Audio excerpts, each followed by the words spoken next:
శంకుస్థాపన ఏ విధంగా చేయాలి, ఏ నెలలో చేయాలి, ఏ ఏ ఏమేమి వేయాలి భూమిలోను, భూమి పూజ ఏ విధంగా చేయాలి అన్నీ వీడియోలో చెప్తాను. అందరికీ నమస్కారం. నేను మీ Santoshi. Welcome to my channel. అందరికీ ఒక శుభవార్త పంచుకుంటున్నాను. మేము నూతనంగా ఇల్లు కట్టుకోబోతున్నాం. ముందుగా అందరికీ కూడా ఈ శుభవార్త మీ అందరికీ చెప్పడం చాలా సంతోషంగా ఉంది.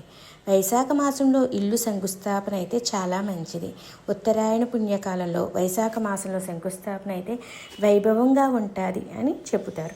ముందుగా స్థలాన్ని శుభ్రం చేసి గోమూత్రంతో ప్రక్షాళన చేసుకోవాలి. ఆ తర్వాత వినాయకుడి పూజ, వాస్తు పూజ, భూమి పూజ చేయాలి. పూజా సామాగ్రి ముందు రోజే ఏర్పాటు చేసుకోవాలి.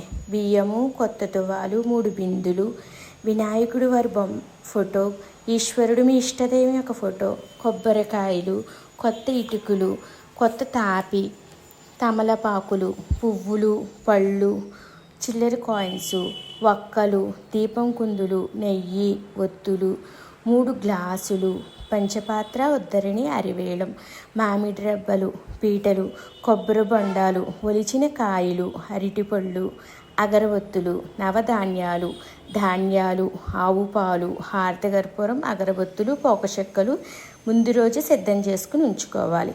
అంతేకాకుండా ఆ రోజు తాపీ మేస్త్రికి బహుమతి కింద బట్టలు కానీ మీరు ఏమి ఇవ్వాలనుకుంటే అది సిద్ధం చేసుకోవాలి.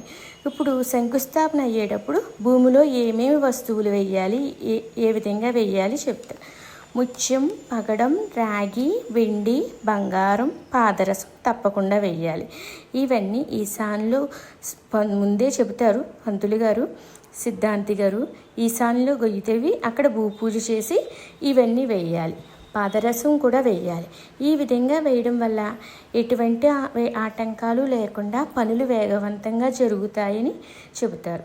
పూజకు ముందుగా 2 తువ్వాలు వేసి ముగ్గు పెట్టి శుభ్రం చేసి గోమూత్రంతో ప్రక్షాళన చేసుకుని పీట వేసుకుని తువ్వాలు వేసి దేవుడి ఫోటోలు పెట్టుకుని ముందుగా వినాయకుడి పూజ చేసుకోవాలి. ఆ తర్వాత నవగ్రహాలను ఆవాహన చేసుకుని నవగ్రహారాధన చేసుకోవాలి. ఆ విధంగానే తాపీకి కూడా పూజ చేయాలి. ముహూర్తంకి భూమి పూజ చేయాలి. ఆ తర్వాత అందరి చేత కొబ్బరికాయలు కొట్టిస్తే చాలా మంచిది. ఈ శంకుస్థాపనకి ఎంతమంది కొబ్బరికాయలు కొడితే అంత మంచి జరుగుతుందని ఒక నమ్మకం.